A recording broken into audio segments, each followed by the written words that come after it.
for anybody out there that wants to earn that title and that wants to, you know, get the benefits of moving the culture, doing great things. I mean, there's no better time than right now, you know. You know, it's been coined kind of the DIY generation. What's that mean for people that may not know? Do it yourself. Do it yourself. DIY. It's not really new, but really wanted to just discuss how, you know, I mean, right now it has never been easier to get in the game, you know, create your own path to, you know, to your goals and make shit happen. And that's what it comes down to. I mean, I think, look around this show. Yeah. Right? I was going to say 10 years ago, 5 years ago, this, you know what I'm saying? Like, so, you know, there's no excuse. You can have a phone. I don't care what it is, a Samsung, an iPhone. You know, there's no excuse for you not to be able to do a dope Tumblr, blog, your own social handle, you know, a podcast. You know, I think, you know, I've been quoted as saying in interviews that if I'm interviewing candidates for a role and you bring me someone that went to Harvard, you know, or like a Harvard school, a great school, with no experience, and you bring me someone that went to community college and has 5 years of experience in the game, that's a hell of a lot closer race than you think it'd be.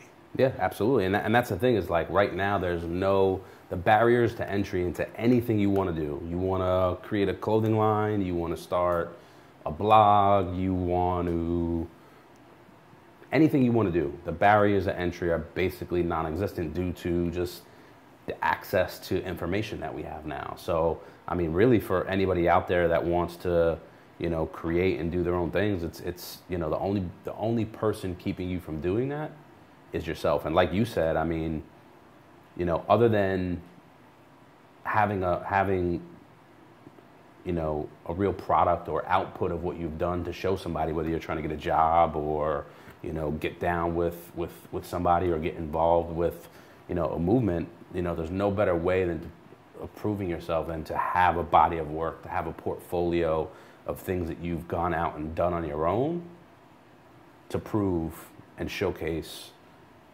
your talents and your abilities.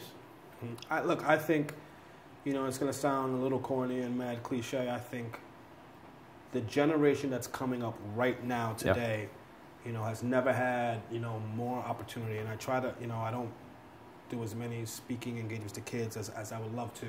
The generation that's coming up today has the ability to do literally whatever they want to do, right? And I think when you look at, you know, not to get too serious, but when you look at our parents' generation, your father's a perfect example. Your father's a man's man. I love your pops, right? Your pops gets up 3:30 in the morning, right? Yeah. Shout out to Pops. You know, 3:30 in the morning, he gets up. He goes down to the fish market, picks his fish, opens up his store. You know, he's a man's man and does that, right? Our parents' generation, they went to school to get an education. They got an education to get a great job. They got a great job to support their families. Yep. And then they did cool stuff they wanted to do on their own time. Yeah, if that. Right.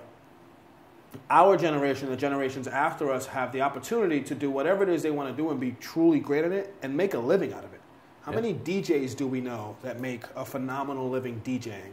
How many graffiti artists? How many photographers? How many dancers? How many athletes? How many, you know, there's just such opportunity there that I have zero tolerance for someone saying how tough it is and how, you know. I mean, all those people that you're referring to, I mean, all they did was they got out there and they started doing it. That's the only, you know, anybody who we know who, you know, we work with on the DJ side, or somebody didn't just ask them to come DJ. They were out doing, you know, block parties and house parties and mastering their craft. And at some point, you know, you get noticed and you kind of, you know, get thrown in that pool of you know, people who are really good at what they do, and that's where the opportunities come.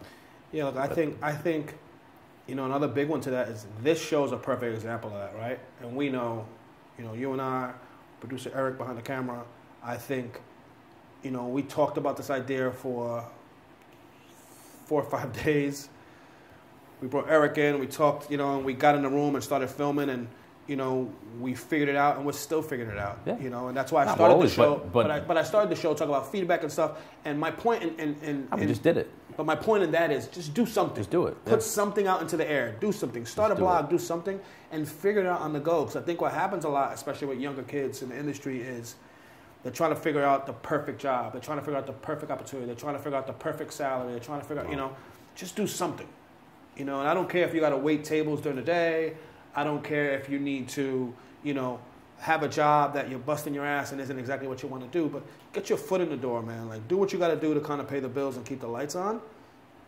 But, just get out there and do something, and for me, that's it. And I just think, to echo your sentiments, your thoughts, it's that. Get out and do something, figure it out on the run, and more times than not, the shit will work out for you.